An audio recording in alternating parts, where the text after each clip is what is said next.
Good afternoon class. कल हमने page number 29 to 32 से रिलेटेड कुछ पॉइंट्स नोट किए थे चैप्टर में।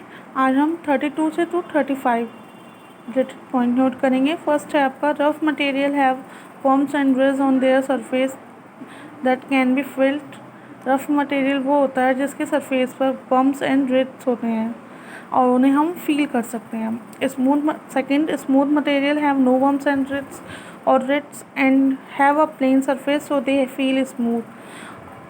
स्मूथ मटेरियल वो होता है जिसमें बम्प्स एंड रिड्स नहीं होते, जिसका सरफेस प्लेन होता है और जो स्मूथ फील होते हैं। Third is material that can be compressed are called soft material.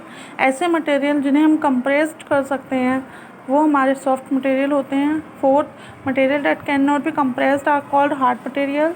ऐसे मटेरियल जिन्हें हम कंप्रेस्ड नहीं कर सकते उन्हें हार्ड मटेरियल बोलते हैं। Fifth solid material that dissolve in water are said to be soluble in water.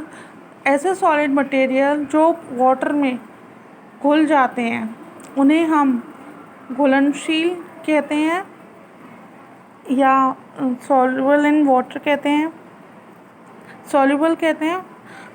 Six solid material that do not dissolve in water are said to be insoluble in water.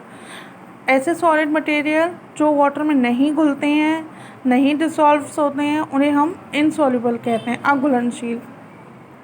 Seven the material through which can see the object clearly are transparent material. ऐसा material जिसमें हम किसी भी चीज़ को, किसी भी object को clearly देख सकते हैं उसे हम ट्रांसपेरेंट मटेरियल कहते हैं, मतलब पारदर्शी, जिसके आर पार हमें दिखाई दे। At the material through which can not see the object are called opaque material.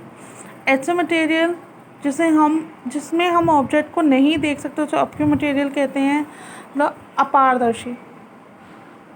Ninth the material through which we can see the object partially are called translate material. ऐसे मटेरियल जिसमें object हम partially देख सकते हैं translucent material कहलाते हैं। 10 diamond is the hardest known natural substance. Diamond सबसे ज़्यादा हार्डेस्ट नेचुरल सब्सटेंस है।